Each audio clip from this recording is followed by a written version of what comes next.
Assalamualaikum warahmatullahi wabarakatuh. Selamat pagi anak-anak. Kalian masih sehat ya di pagi ini? Sebelum kita memulai pelajaran, marilah kita berdoa dulu. Menurut agama dan kepercayaan kita masing-masing ya. Biar apa yang nanti kita dapat biar berguna dan barokah. Berdoa mulai. Selesai. Selanjutnya, pertemuan kedua ini Ibu masih membahas teks eksplanasi ya. Kita masih pembelajaran jarak jauh. Kalian masih sehat ya? Masih semangat ya?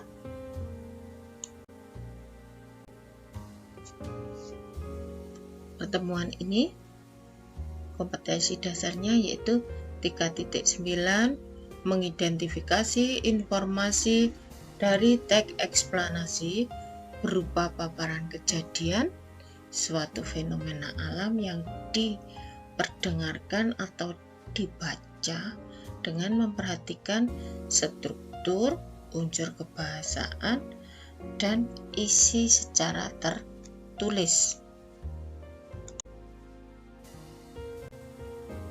Tujuan pembelajarannya yaitu menentukan struktur teks eksplanasi.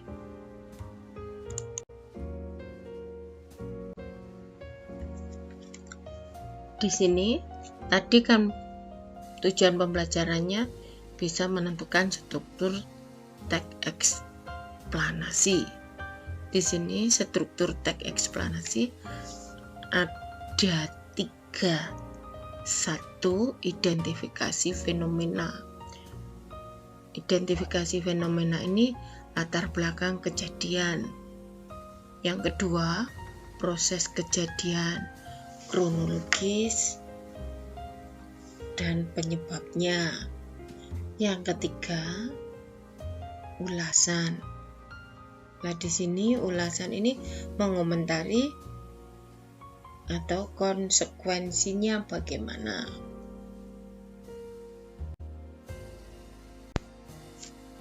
Ibu menjelaskan dari struktur tadi ada 3 ya. Sekarang saya jelaskan tentang identifikasi fenomena. Yang dimaksud identifikasi fenomena yaitu berisi identifikasi terhadap fenomena atau peristiwa yang akan dijelaskan. Berarti menetapkan, memastikan, dan mengenal suatu fenomena atau peristiwa yang akan dijelaskan. Di sini di fenomena kalian juga mengenal fakta ya. Fakta itu apa? Fakta itu betul-betul ada atau suatu kejadian yang sudah dibenarkan ya.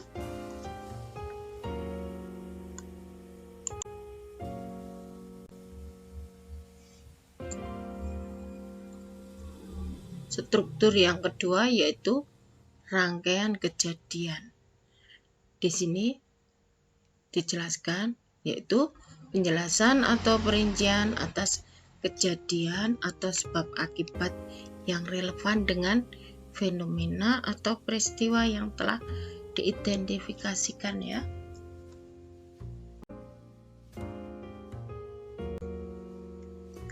Struktur yang ketiga yaitu ulasan.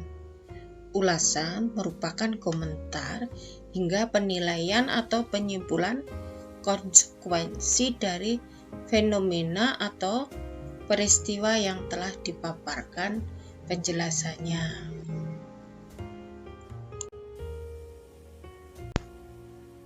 Ini Ibu juga memberikan contoh teks eksplanasi ya. Judulnya gotong royong. Gotong royong adalah salah satu budaya di negara Indonesia yang telah dikerjakan secara turun-temurun dari zaman dahulu. Baik dilakukan dalam lingkungan desa dan juga kota.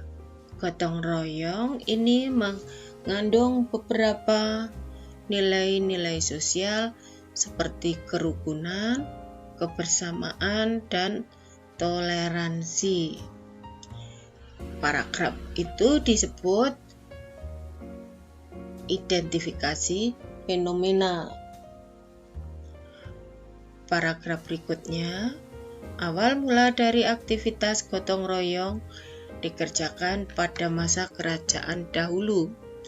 Tetapi pada waktu itu partisipasinya hanya pada sebatas rakyat biasa saja.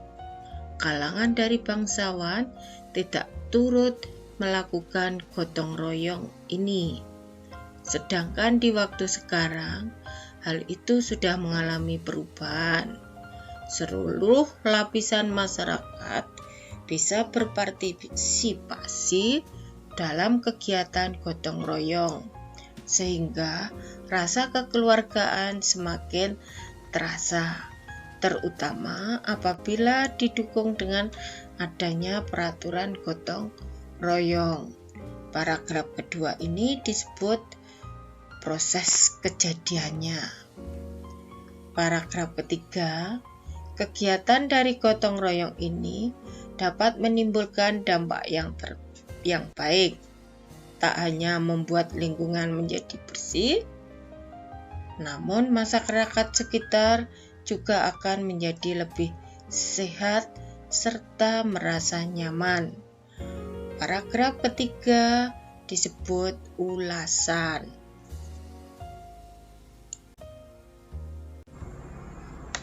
Nah, demikian tadi penjelasan Ibu mengenai struktur teks eksplanasi. Tugas pertemuan kedua, kalian menjawab soal pilihan ganda yang ada di Google Form berikutnya. Sebelum menjawab, tolong diisi biodata kalian, identitasnya yang lengkap. Dituliskan nama, kelas, nomor absen.